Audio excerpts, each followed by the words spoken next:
네, 지난 한 주간의 한반도 정세와 외교안보 이슈를 다시 정리해보는 토요일 대담 코너 한반도 브리핑입니다. 외교안보부처와 북한 문제를 담당하는 지성림 기자와 함께합니다. 어서 오십시오. 네, 안녕하세요. 네, 아무래도 북한은 지난달 말부터 이달 초까지 보름 동안 평균 이틀에 한 번꼴로 각종 탄도미사일을 발사했습니다. 또 어제 새벽과 저녁 시간대에도 수백 발의 미사일을 발사했는데요. 아무래도 오늘은 북한의 대남 핵 위협과 이 포사격 위협을 위주로 다뤄야 할 것 같은데 어떤 내용을 전해주실지 핵심 내용부터 소개해 주시죠. 네, 말씀하신 것처럼 북한은 지난달 25일부터 이달 9일까지 여러 종류의 탄도미사일을 발사하고 다음 날인 이번 주 월요일 이 사실을 보도했습니다. 북한은 7차례의 탄도미사일 발사에 대해 전술핵 운용부대들의 군사훈련이라며 모든 미사일 발사가 김정은 국무위원장의 현장 지휘 아래 이루어졌다고 밝혔는데 우선 이 내용부터 살펴보겠습니다. 월요일 보도에서 북한은 지난달 25일 저수지 수중발사장에서 미사일을 쐈다며 사진도 공개했는데요. 이번에 처음 공개된 저수지 발사 탄도미사일이 우리에게 과연 위협이 되는지 짚어보겠습니다. 북한은 지난 수요일에는 김정은이 참관한 가운데 순항미사일을 시험 발사하면서 탄도미사일뿐 아니라 순항미사일도 전술핵 투발 수단이라는 점을 강조했습니다. 이어 목요일 밤부터 어제 새벽까지 대규모 포병 사격, 또 전투기 위협 비행 등 동시다발적인 군사 도발에도 나섰고요. 또 어제 저녁에 수백 발의 방사포 포탄을 동해안 서해로 쐈습니다. 특히 북한군이 어제 새벽과 저녁에 쏜 포탄들은 남북이 합의한 해상 완충 구역 내에 떨어졌습니다. 9.19 남북 군사 합의를 의도적으로 위반한 건데요. 이 내용도 전해드리겠습니다.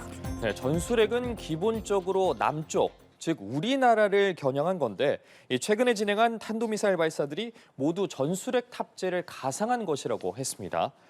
발사 훈련을 참관한 김정은 위원장이 이와 더불어서 한미와 대화할 의사가 전혀 없다고 이야기했습니다. 네, 이번 주 월요일, 즉 10월 10일은 북한 노동당 창당 기념일로 중요한 국가적 명절입니다. 북한은 지난달 25일부터 이달 9일까지 보름 동안 진행된 7차례의 탄도미사일 발사 사실을 노동당 창당 기념일에 맞춰 공개했습니다. 북한은 탄도미사일 연쇄 발사에 대해 전술핵 운용부대의 군사훈련이라고 밝혔는데요. 북한이 핵 운용부대의 존재를 언급한 것은 이번이 처음입니다. 특히 이번 훈련을 전술핵 탄두 탑재를 모의한 탄도미사일 발사 훈련이라고 설명했습니다. 북한은 전술핵 운용부대 군사훈련이 미국 핵추진 항공모함이 참가한 가운데 동해에서 진행된 한미연합 해상훈련과 한미일 연합 대잠수함전 훈련에 대응한 군사행동이라고 강조했습니다. 적들에게 강력한 군사적 대응 경고를 보내기 위한 훈련이라고 강변했는데요. 북한 매체의 보도 내용을 직접 들어보시겠습니다. 7차례에 걸쳐 진행된 전술 핵 운용 부대들의 발사 훈련을 통하여 목적하는 시간에 목적하는 장소에서 목적하는 대상들을 목적하는 만큼 타격 소멸할 수 있게 완전한 준비 태세에 있는 우리 국가 핵 전투 무력의 현실성과 전투적 효과성, 실전 능력이 남김없이 발휘됐습니다. 네, 북한은 전술핵을 탑재하게 될 탄도미사일들이 대남 타격용임을 숨기지 않았습니다. 9월 28일에는 남조선 작전지대 안의 비행장들을 무력화시킬 목적으로 미사일 발사 훈련을 했다고 했고 또 10월 9일에는 우리나라 주요 항구 타격을 모의한 초대형 방사포 사격 훈련을 했다고 밝힌 겁니다. 북한이 이처럼 남쪽을 향해 노골적이고 분명하게 전술핵 위협을 한 것은 처음입니다. 모든 미사일 발사를 다 참관한 김정은은 이번 실전 훈련이 북한의 핵 공격 능력을 알리는 분명한 경고이고 명백한 과시라고 의미를 부여했습니다. 특히 남북 대화나 북미 대화에 관심이 없다는 뜻을 분명히 밝혔는데요. 직접 들어보시겠습니다.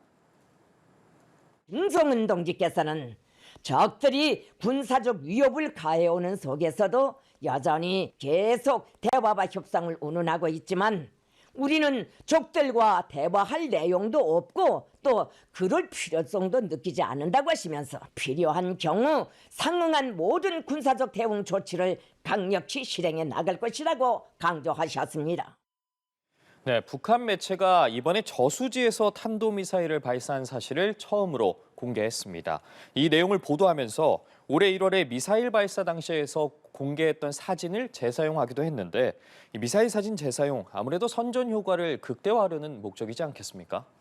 네, 북한의 월요일 보도를 보면 지난달 25일 새벽 저수지 수중에서 발사한 탄도미사일이 수면 위로 솟구쳐 오르는 모습에 이어 눈부신 폭발 섬광이 등장합니다. 미사일이 무인도에 내리꽂히며 탄두가 폭발하는 장면인데요. 폭발력이 상당한 탄두로 추정됩니다. 그런데 이 사진은 8개월 전인 올해 1월 말 다른 미사일 발사 때 공개했던 것과 똑같은 사진입니다. 즉 탄두의 위력을 과대 포장하기 위해 과거의 사진을 재사용한 겁니다. 북한 국방과학원은 지난 1월 27일 지대지 전술 유도탄 탄두부 위력 확증을 위한 시험 발사를 했는데요. 당시에 쏜 것은 190여 킬로미터를 날아갔습니다. 이번에 저수지에서 발사한 미사일의 비행거리는 600여 킬로미터로 확인됐습니다. 이처럼 기종도 재원도 다른 미사일의 폭발 사진을 재사용한 것은 김정은이 직접 현장 지휘한 전술핵 훈련 성과를 부풀리기 위한 의도로 보입니다. 대남 핵 위협을 극대화하려는 목적도 있을 겁니다. 네, 이처럼 북한이 저수지를 미사일 발사 플랫폼으로 이용한 건 처음인 것 같은데요. 이런 방식이 실제로 우리에게 위협이 될까요? 네, 폭발력이 큰 탄두의 사진을 재사용했다는 것은 이번에 쏜 저수지 발사 탄도미사일이 그만큼 위력적이지 않기 때문일 수도 있는데요. 북한이 저수지를 미사일 발사 플랫폼으로 사용한 건 처음입니다. 우리 군 당국은 북한의 저수지 발사 탄도미사일에 대해 한미 감시를 회피하고 우리의 킬체인 능력을 상당히 의식한 궁여지책이다 이렇게 평가를 했습니다. 특히 합참은 잠수함 발사 탄도미사일 즉 SLBM은 잠수함에서 발사될 때 무기체계로서 실효성이 있다 이렇게 강조했는데요. 다시 말하면 SLBM을 저수지에서 쏘는 건 무기체계로서 효과가 별로 없다 이런 얘기입니다. 그런데 북한이 이번에 태천 저수지에서 쏜 것이 SLBM이 아니라 지대지 단거리 탄도미사일 즉 SRBM 종류라는 관측도 있습니다. 미국 국제전략문제연구소 연구원들은 이 미사일이 북한판 이스칸데르 개량형으로 보인다는 의견을 내놨습니다. 실제로 우리 군 당국도 초기에는 북한이 이동식 발사대에서 지대지 탄도미사일 즉 SRBM을 발사한 것으로 분석했습니다. 미국 연구원들은 저수지 발사는 탄도미사일 수중발사장 구축 과정의 일환으로 추정했는데요. 수중발사장에서 미사일을 쏘는 방식은 냉전시대 소련 등이 구상했던 방안 중에 하나입니다. 물론 북한이 아직 SLBM 탑재가 가능한 잠수함을 건조하지 못해서 SLBM의 수중발사 정확도 등을 높이기 위해 저수지에서 발사했을 가능성도 있습니다. 그렇다면 우리 군이 평가한 대로 아직은 무기체계로서 실효성이 없다고 볼 수 있겠죠. 하지만 북한이 SLBM이냐 또 SRBM이냐 하는 미사일 개발이 목적이 아니라 새로운 플랫폼 개발을 위한 의도라면 얘기가 달라집니다. 북한은 작년 9월에 처음으로 열차에서 탄도미사일을 발사하고 이를 공개했는데요. 이처럼 열차나 저수지 등 다양하고 특이한 플랫폼을 시도하는 것은 킬체인을 비롯한 한국형 삼축체계를 무력화시키기 위한 목적으로 보입니다. 저수지에 미사일을 은폐하면 한미 감시 자산으로 발견하기가 어려워 발사 징후를 사전에 탐지하기가 쉽지 않습니다. 특히 저수지는 기본적으로 군사시설이 아닌 민간시설로 분류돼 전쟁이 일어나도 적국의 저수지를 폭격하는 것은 상당히 신중하게 접근해야 하는 문제입니다. 전쟁 범죄로 규탄받을 가능성이 크기 때문이죠. 즉 북한이 저수지에서 미사일을 쏘면 한미 전략 자산이 도발 원점을 타격하기 위해 저수지 수중 발사장을 폭격해야 하는데 그러면 댐이 붕괴하거나 하는 대규모 인간인 피해가 발생할 수 있습니다. 도발 원점을 초토화하고 싶어도 그 타깃이 저수지라면 한미 군 당국이 반격을 결정하는 것이 쉽지 않다는 얘기입니다. 따라서 북한의 저수지 발사 탄도미사일에 대해 별것이 아니다 이렇게 치부하는 것은 좀 섣부른 판단이 아닐까 싶습니다. 네, 말씀해 주신 것처럼 도발 방식도 상당히 다양화해지고 있는 것 같습니다. 한편 김정은 위원장은 지난 10월 10일에 이 함경남도 연포 온실농장 준공식에 참석을 했습니다. 이 탄도미사일 발사 훈련을 마무리한 다음 날이었는데 김 위원장이 민생행보에 나서면서 이 북한의 무력 도발이 좀 잠잠해지나 싶더니 또다시 그 현장을 찾아서 격렬했습니다. 네, 북한은 지난 수요일 새벽 김정은이 참관한 가운데 장거리 순항미사일 시험 발사가 진행됐다고 목요일에 보도했습니다. 우리 합참도 북한이 평안남도 개천 일대에서 순항미사일 2발을 서해상으로 쐈다고 확인했습니다. 북한은 순항미사일이 서해상공에 설정된 타원 및 팔자형 비행 궤도를 따라 2000km 거리에 있는 표적을 명중했다 이렇게 밝혔는데요. 타원형이나 팔자형 비행을 했다는 것은 탐지와 요격을 피하기 위한 회피기동을 했다는 뜻입니다. 특히 북한은 전술핵 운용부대에 배치된 순항미사일을 쐈다고 밝혔는데요. 이는 탄도미사일뿐 아니라 순항미사일도 전술핵 투발 수단임을 과시하려는 의도로 보입니다. 순항미사일은 낮은 고도에서 다양한 회피 기동을 하면서 목표물로 접근하기 때문에 어떤 경우에는 탄도미사일보다 요격이 어려워 실제 전쟁에서는 정말 조심해야 하는 무기 체계입니다. 즉 북한은 순항미사일에도 전술핵을 탑재해 대남 핵타격 능력을 고도화하려는 계획인 겁니다.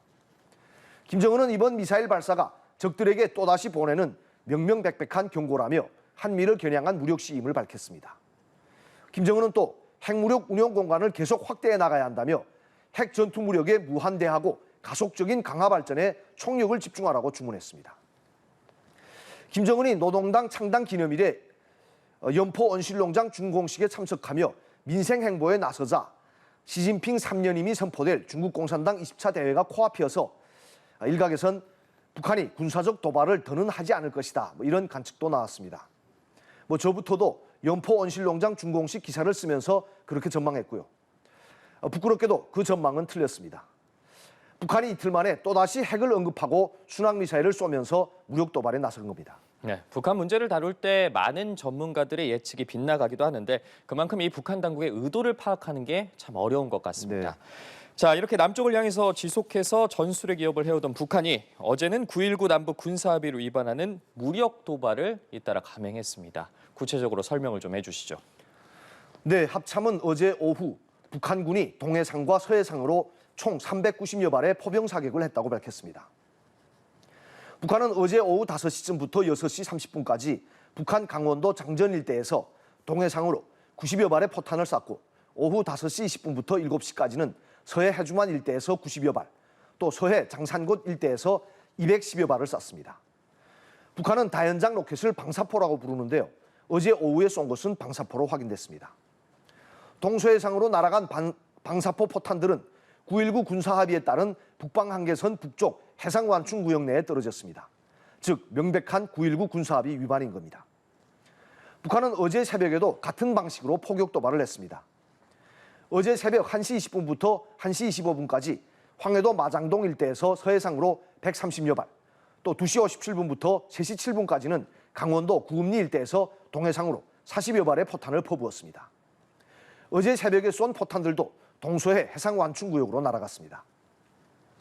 북한은 2019년 11월 창린도 방어부대의 해안포 사격 등 과거에도 9.19 군사합의를 어긴 적이 있지만 이번처럼 수백 발의 포탄을 쏘며 노골적으로 위반한 건 처음입니다. 또 목요일 밤부터 어제 새벽까지는 북한 전투기 10여 대가 우리 군이 유사시를 대비해 북한 상공에 설정한 전술조치선 이남까지 내려와 위협 비행을 하고 돌아갔습니다. 북한 전투기들은 9.19 합의에 따라 설정한 비행금지 구역에 5에서 7km까지 근접해 비행했는데요. 이런 사례는 남북 군사합의 채택 이후 처음입니다. 북한은 어제 새벽 1시 49분쯤에는 평양 순안 일대에서 동해상으로 단거리 탄도미사일 한 발을 발사해 700여 킬로미터를 날려보내기도 했습니다. 북한의 이러한 동시다발적 무력도발, 특히 9.19 군사합의를 난폭하게 위반한 행위에 대해 우리 정부와 군 당국은 강력하게 규탄하고 나섰습니다.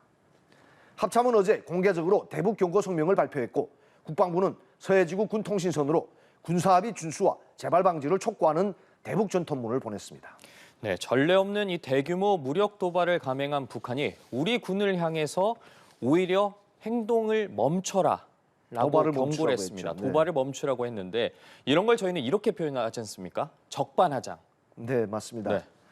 네. 우리의 합참격인 북한군 총참모부는 동시다발적 무력 도발을 감행한 어제 새벽과 오늘 새벽에 연속으로 대변인 발표라는 것을 내놨습니다.